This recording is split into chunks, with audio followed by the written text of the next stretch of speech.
Hello viewers, welcome to my channel and Facebook page जिसका नाम है लर्न विद ऑफसल 89।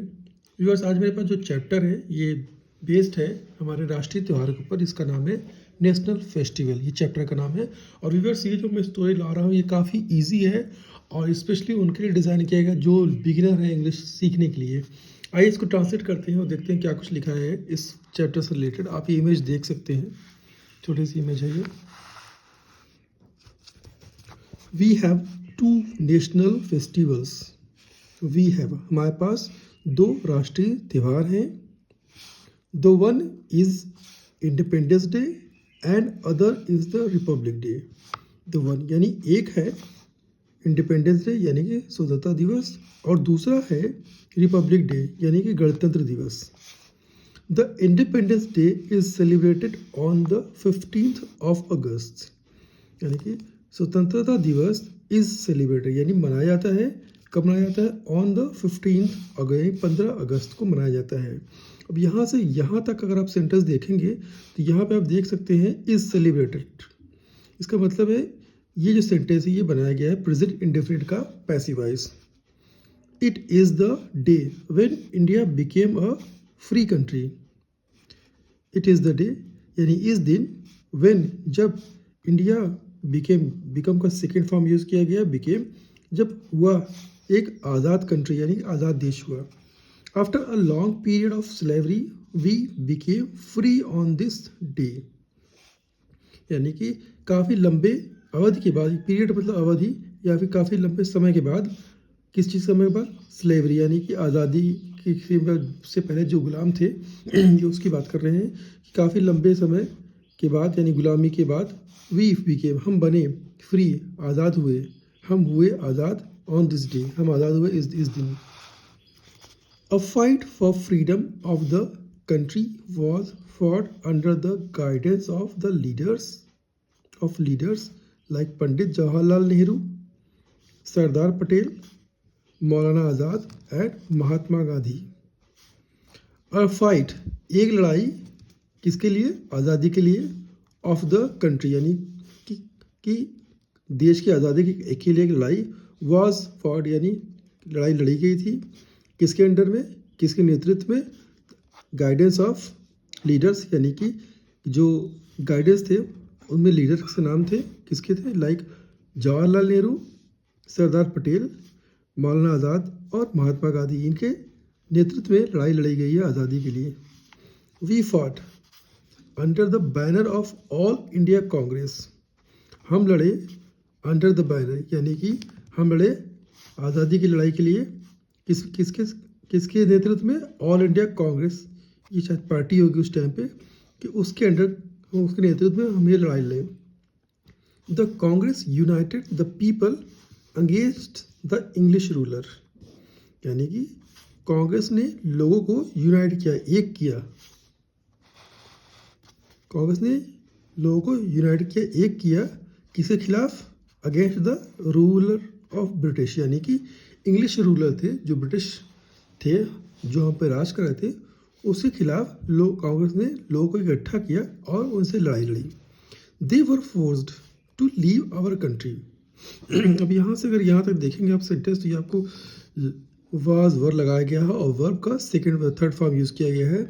तो ये सेंटेंस आपका यहाँ से यहाँ तक का है पास्ट इंडेफिनिट का passive voice. They were forced, उन्हें मजबूर किया गया किस चीज़ के लिए? To leave of our country, to leave our country यानी हमारे देश को छोड़ने के लिए उन्हें मजबूर किया गया है। ये उन्हें किसकी बात हो रही है? बात हो रही है उन्हें लगाया गया है, वो अंग्रेज़ों के लिए लगाया गया है। Indians made great sacrifices for the freedom of the country. यानी कि जो भारतीय लोग हैं यानी कि इंडियंस जो इंडिया में रहते हैं उन्हें भारतीय बोलते हैं, इंडियंस बोलते हैं। तो इंडियंस मेड यानी भारतीय लोगों ने मेड ग्रेट। या ग्रेट का मतलब यहाँ महानता से नहीं है, यहाँ पर एक बड़ी सेक्रीफाइस से बात हो रही है। तो ये इंडियन भारतीय लोगों ने किया एक बड़ा बलिदान या एक कुर्बानी दी। किसके लिए दिया? For the freedom of country यानी कि आज़ादी देश की आज़ादी के लिए एक बड़ी कुर्बानी दी यहाँ के लोगों ने या इंडियंस ने।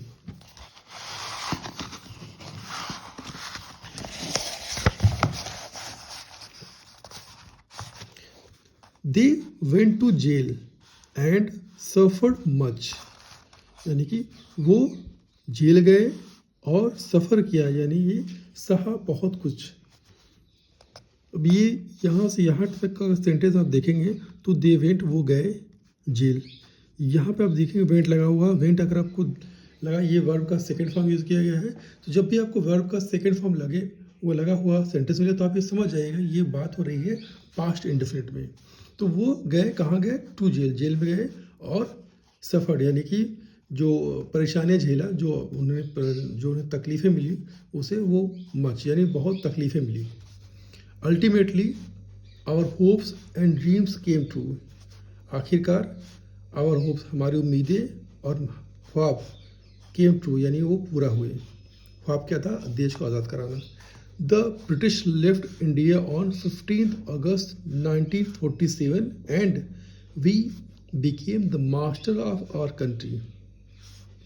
द ब्रिटिश लेफ्ट, यानी कि अंग्रेज छोड़े, ब्रिटिश छोड़े इंडिया को किस दिन? ऑन 5 अगस्त 1947, यानी कि अंग्रेज़ों ने देश छोड़ा था 15 अगस्त 1947 को।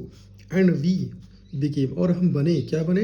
The master of our country, यानी कि हम बने अपने देश के मालिक। यहाँ पे मास्टर्स का मतलब ये है कि मालिक, हम बने अपने देश के मालिक।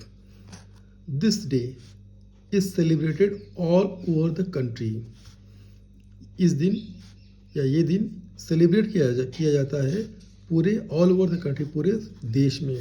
अब यहाँ से यहाँ तक अगर देखेंगे तो यहाँ पे देखते हैं इज लगा हुआ है, वर्ब का थर्ड फॉर्म यूज़ किया गया है। तो बिल्कुल आप ये समझ जाइएगा कि जो सेंटेंस बनाया गया है ये प्रेजेंट इंडेफिनिट का पैसिव वॉइस बनाया गया है। Early in the morning people gather at important places, यानी कि जब सुबह की शुरुआती टाइम पे, जिसे बोलते हैं भोर, अर्ली मॉर्निंग यानी सुबह, बिल्कुल सुबह में, यानी कि जैसे आपको आइडिया होगा सुबह के 6, 7, 8 ये आपका जो होता है अर्ली टाइम होता है। तो सुबह लोग इकट्ठा होते हैं, पीपल गेदर, लोग इकट्ठा होते हैं, कहाँ होते हैं? एट इम्पॉर्टेंट प्लेसेस, यानी कि एक खास जगह पे इकट्ठा होते हैं। The national flag is unfurled and Jana Gana मन इज संग, यानी कि राष्ट्रीय ध्वज, यानी जो हमारा तिरंगा है, राष्ट्रीय ध्वज इज अनफर्ल्ड, यानी कि उसे फहराया जाता है। इसका मतलब होता है, ये अनफर्ल्ड का मतलब होता है फहराना। तो राष्ट्रीय ध्वज इज अनफर्ल्ड, फैलाया जाता है, फहराया जाता है। और जन गण मन इज संग, और ये जनगमन इज गाया जाता है, यानी कि वो गाया जाता है। It is a day of great Joy and rejoicing, ये दिन है बड़ी खुशी और आनंद का। रिजॉइस मतलब होता है आनंद, और जॉय का मतलब खुशी होती है। एक तरह से कह सकते हैं कि वो दिन हमारे लिए बहुत खुशियों भरा दिन होता है। In the afternoon children and school boys pass through the city in huge processions, यानी कि इन द आफ्टरनून, दोपहर में, चिल्ड्रेन बच्चे और स्कूल बॉयज, स्कूल के जो लड़के होते हैं, वो pass through the city huge procession, यानी वो गुजरते हैं शहर से इन ह्यूज प्रोसेशन, यानी एक बड़े से, ये इसका मतलब जुलूस होता है, प्रोसेशंस इसका मतलब एक जुलूस के साथ वो गुजरते हैं शहर के अंदर से। स्वीट्स आर डिस्ट्रीब्यूटेड, यानी कि मिठाइयाँ बांटी जाती हैं। ये छोटा सा सेंटेंस यहाँ तक, लेकिन यहाँ पे ये देखिए ये जो यूज़ किया गया है ये भी प्रेजेंट इंडेफिनिट का पैसिव वॉइस को यूज़ किया गया है। और आर जो लगाया गया है यहाँ पे, क्योंकि ये प्लूरल में इस्तेमाल किया गया है। स्वीट्स आर डिस्ट्रीब्यूटेड, यानी कि मिठाइयाँ बांटी जाती है। In the evening buildings are lighted, यानी शाम को बिल्डिंगें जो होते हैं उसे रोशन किया जाता है, यानी बिल्डिंगों में लाइट लगाई जाती है, जो हम देखते हैं रंग बिरंगी कलरफुल लाइटें होती हैं, उसकी बात हो रही है।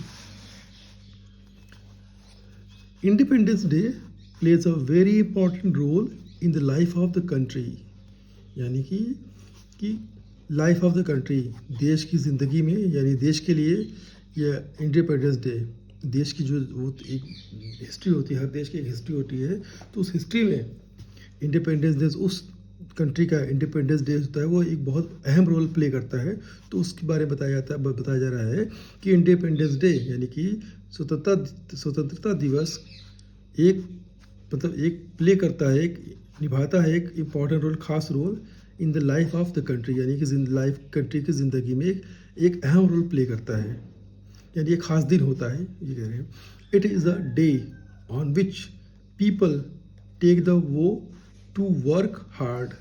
इट इज़ अ डे, ये वो दिन होता है जिस पे लोग टेक द वो यानी कि प्रण लेते हैं, संकल्प लेते हैं, किस चीज़ के लिए? टू वर्क हार्ड यानी कड़ी मेहनत करने के लिए संकल्प लेते हैं। They remember those great patriots who lived, worked and died for the country. They remember those वो ग्रेट यानी कि वो याद करते हैं, उन्हें याद किया जाता है। किनकी बात हो रही है? उनको ये बात हो रही है देशभक्तों की, जो हमारे देशभक्त जो देश के शहीद हुए हैं उन्हें याद किया जाता है। दे रिमेंबर, उन्हें याद किया जाता है। हु लिव्ड, जो देश के लिए जिए, जिन्होंने देश के लिए काम किया, और जो मर गए, जो शहीद हुए। मरना यहाँ पे सही नहीं होगा कि आपको यहाँ पे हम अगर डाइड की जगह पे इसको हम बोले शहीद बोलते हैं, ज़्यादा सही रहेगा। जो देश के लिए शहीद हुए उन्हें याद किया जाता है। तो एक छोटी सी स्टोरी थी। आई होप कि आपको ये स्टोरी अच्छी लगी होगी। मेरी कोशिश ये होती है कि आसान से आसान स्टोरी आपको लेके आऊँ, ताकि जो बिगिनर है, जिन्हें इंग्लिश को बोलना या समझना चाहते हैं, उन्हें आसानी हो, या समझने और सीखने में आसानी हो। और मैं कोशिश करता हूँ कि एक एक वर्ड की स्पेलिंग बताऊँ, कुछ चीज़ें छूट जाती है। I hope you will understand. And if you guys feel any improvement, आप मुझे मैसेज कर सकते हैं, आप कमेंट कर सकते हैं। तब तक के लिए मिलते हैं फिर नेक्स्ट वीडियो में। Bye bye, take care.